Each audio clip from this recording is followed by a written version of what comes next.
We are continuing our conversation on the oppression of Black, Brown, Indigenous, and other women of color.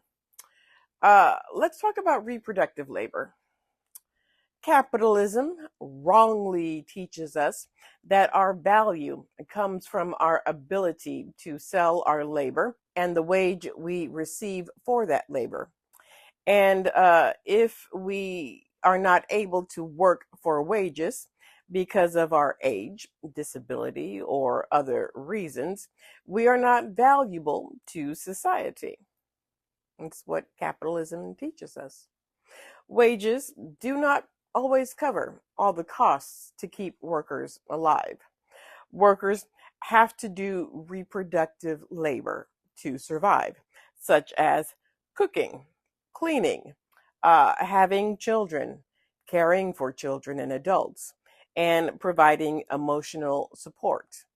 Under patriarchy, reproductive labor is imposed onto women, especially working class women, and is not viewed as real work.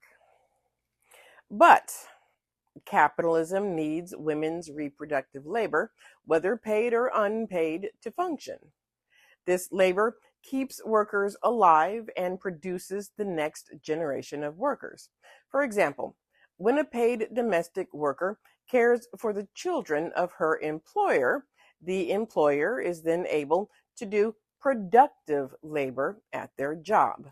When that same domestic worker goes home, she also has to cook for herself and her family in order to survive. Once fed, she can then show up to her paid job. But she never gets paid for the domestic work she did at home, and she is paid very little for the domestic work she does for others. Evelyn Nakano Glenn provided some insight that reproductive labor was divided based on race and ethnicity, a pattern she called the racial division of reproductive labor. So, in the 19th century, many middle class white families in the United States were able to afford to outsource some of the more unpleasant household chores to domestic servants. The racial and ethnic background of the women hired in these roles varied by location. For example, in the Northeast United States, European immigrants, mainly from Germany or Ireland, made up the majority of domestic servants until the beginning of the 20th century. In the South, it was enslaved Black women. In the Southwest, it was Mexicans and Native American women.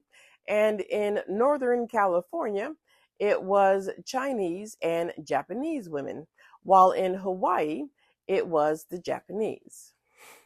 Oh, and with the exception of the Irish, when we say immigrants, we mean that they were coming from Mexico, Central America, the Caribbean, because there was an ideology produced that said Black and Latina women were made to work and serve for white families as domestic workers.